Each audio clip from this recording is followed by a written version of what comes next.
Is academic writing actually inaccessible? I have to wonder this as someone who's been in and out of academia because I don't know how many people who are out of academia read academic writing.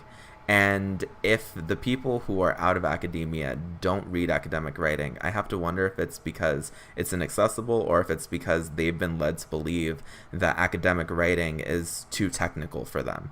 And if they have been led to believe this, I have to wonder how accurate they would feel that this idea is once they've been encouraged and once they've been shown actual examples of academic writing.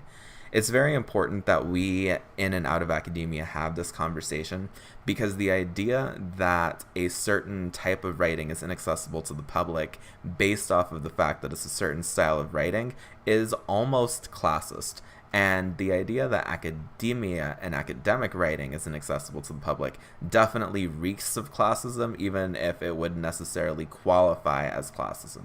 It feels like it to lots of people who are looking at this and who are reading and who are a part of this conversation. Because I personally would actually like to know if the public considers academic writing and academia to be inaccessible to them. And if they do, I have to wonder if this would actually be based off of an idea that they've been led to believe by both academia and by the media, or if this is actually based off of their own experiences with academia and with academic writing instead of a almost stereotype that's been perpetuated over and over and over again of scholars in ivory towers and of scholars being cut off from the world at large, because that's another conversation that is very valuable and that we're eventually going to have.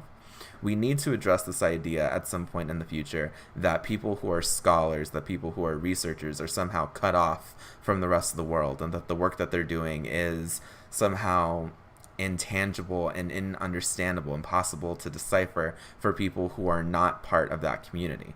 It's a fascinating idea, but ultimately it's a toxic one that needs to be addressed significantly and that deserves to be addressed significantly. Because what is the purpose of academic writing, especially in certain fields like history and like academia itself, if not to better educate the public?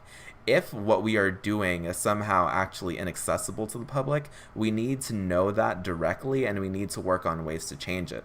And it shouldn't just be that there are simply different styles of writing for academics and for the public. It should be that the style of writing that we seek to have, at the very least ideally, strikes a healthy balance between the two.